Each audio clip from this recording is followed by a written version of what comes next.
Halo Ananda sekalian, selamat berjumpa kembali dalam pelajaran Pendidikan Agama Katolik dan Budi Pekerti. Nah Ananda sekalian, apa kabar? Ibu berharap semuanya dalam keadaan sehat dan tetap semangat mengikuti PJJ kita. Kita memulai pelajaran kita terlebih dahulu berdoa. Dalam nama Bapa dan Putra dan Roh Kudus, amin. Allah Bapa yang penuh kasih, Yesus Kristus telah mengutus kami, gerejamu, ke tengah-tengah dunia untuk membangun kehidupan manusia yang damai, adil, sejahtera, serta senantiasa menjaga keutuhan alam ciptaan Tuhan. Berkatilah kami dalam pelajaran hari ini, agar semakin memahami permasalahan-permasalahan yang sedang dihadapi dunia pada saat ini, sehingga sebagai anggota gereja, kami pun dapat ikut menjaga ketentraman sesuai kehendak-Mu. Demi Yesus Kristus, Tuhan dan Juru Selamat kami. Amin. Dalam nama Bapa dan Putra dan Roh Kudus. Amin. Hari ini kita akan membahas materi kita mengenai bab 5, yakni gereja dan dunia. Pokok bahasan dalam bab 5 ini ada 4, yakni yang pertama permasalahan yang dihadapi dunia, yang kedua hubungan gereja dan dunia, yang ketiga ajaran sosial gereja, yang keempat adalah keterlibatan gereja dalam membangun dunia yang damai dan sejahtera. Nah, saat ini kita akan membahas bagian yang pertama, yakni permasalahan yang dihadapi dunia. Adapun tujuan pembelajaran kita untuk materi permasalahan yang dihadapi dunia, setelah melakukan kegiatan pembelajaran ini, diharapkan siswa yang pertama mampu mengidentifikasi persoalan-persoalan pokok yang dihadapi oleh dunia saat ini. Yang kedua, siswa juga diharapkan mampu mengemukakan alasan terjadinya persoalan-persoalan pokok yang dihadapi manusia di dunia dewasa ini.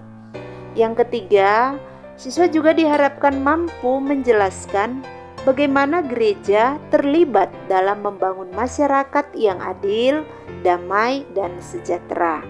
Dan yang keempat, diharapkan siswa mampu melakukan tindakan-tindakan nyata di lingkungannya untuk menunjang gerakan dan kegiatan membangun masyarakat yang lebih adil, damai, dan ikut serta melestarikan lingkungan alam.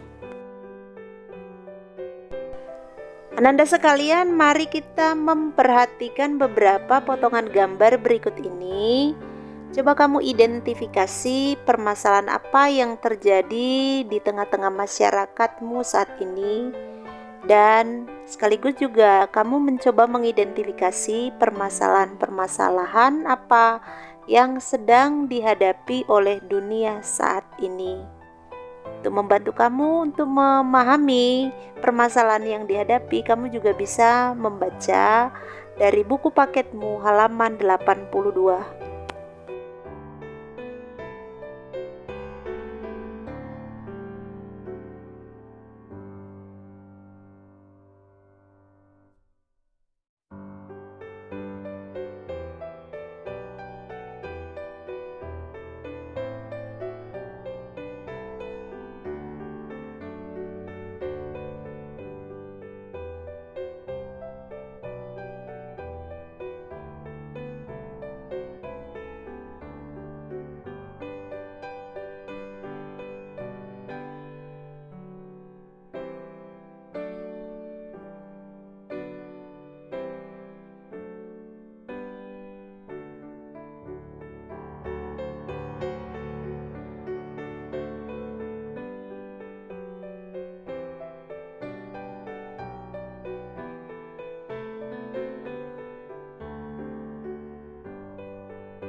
Setelah kita mengamati beberapa potongan gambar, kita bisa melihat begitu banyaknya permasalahan-permasalahan yang terjadi di sekitar kita.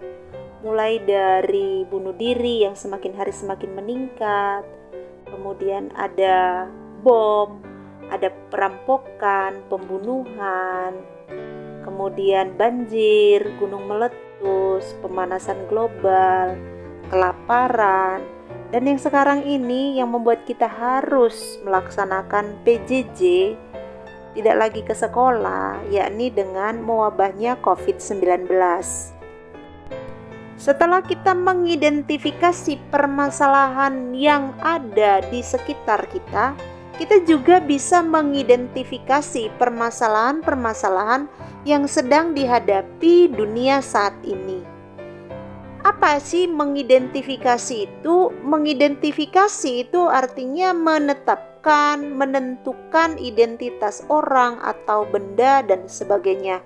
Contohnya, sekarang ini lagi maraknya korban COVID-19, maka petugas RSU itu mengidentifikasi korban COVID-19.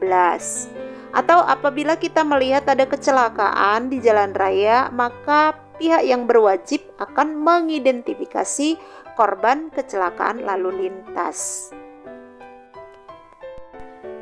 Selain permasalahan yang ada di sekitar kita, kita juga bisa mengidentifikasi permasalahan-permasalahan yang sedang dihadapi dunia saat ini.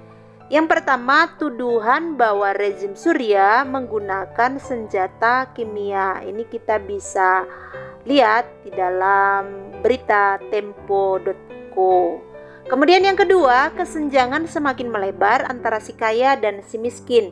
Ini sumbernya diambil dari vivanews.com. Kemudian ada lagi tulisan yang diolah dari planetsafe.com mengenai pemanasan global atau global warming. Ini sumbernya adalah ilmufajar.com. Jadi kalau kita identifikasi permasalahan yang ada di dunia, maka kita bisa kelompokkan menjadi 3 kelompok besar. Yang pertama adalah permasalahan mengenai perdamaian dunia. Yang kedua, permasalahan mengenai penegakan keadilan. Yang ketiga, permasalahan mengenai lingkungan alam atau keutuhan ciptaan. Dengan adanya permasalahan-permasalahan yang sedang dihadapi dunia saat ini, menjadi permenungan bagi masing-masing orang mengapa semua hal ini terjadi. Di tengah permasalahan dunia saat ini, kita butuh cahaya, kita butuh nilai-nilai yang tentunya bisa menerangi hidup kita. Cahaya itu, nilai-nilai itu hanya bisa kita temukan di dalam kitab suci dan ajaran gereja. Bagaimana kitab suci berbicara mengenai perdamaian, keadilan, dan lingkungan alam, itu bisa kita baca di dalam Matius 5 ayat 13 sampai dengan 16. Ini tentang garam dan terang dunia. Matius 5 ayat 13 sampai dengan 16, di sana mau mengatakan yang pertama, Yesus membangun kerajaan Allah di bumi ini dengan mengamanatkan kepada kita para pengikutnya agar kita menjadi garam dan terang dunia. Selain itu kita juga diharapkan menjadi ragi bagi masyarakat. Yang kedua, Yesus Kristus, Sang Juru Selamat, Sang Raja Damai itu akan membangun kerajaannya di bumi ini, di mana manusia akan mengalami kesejahteraan lahir dan batin. Lalu yang ketiga adalah sebagai pengikut Kristus, kita dipanggil untuk berperan serta secara aktif dalam membangun kerajaan Allah di dunia, supaya dunia jauh lebih manusiawi dan layak untuk dihuni. Bagaimana ajaran gereja berbicara mengenai perdamaian, keadilan, dan lingkungan alam? Nah, dalam Gaudium et Spes artikel 26, di sana menekankan 2 hal. Yang pertama, kegembiraan dan harapan, duka dan kecemasan orang-orang zaman sekarang, terutama kaum miskin dan menderita, merupakan keprihatinan gereja. Yang kedua, gereja mengalami dirinya sungguh erat berhubungan dengan umat manusia serta sejarahnya. Gereja yang hidup dalam dunia yang dinamis, maka gereja pun harus hidup dinamis. Dalam dinamika itu, gereja terpanggil untuk melaksanakan dan mewujudkan amanat Yesus Kristus. Gereja diutus ke tengah-tengah dunia untuk membawa damai sejahtera.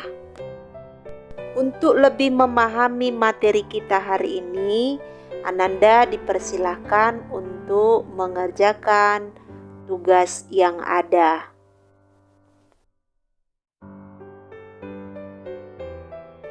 Demikian pembelajaran kita hari ini. Sampai bertemu dalam pembelajaran berikutnya. Shalom.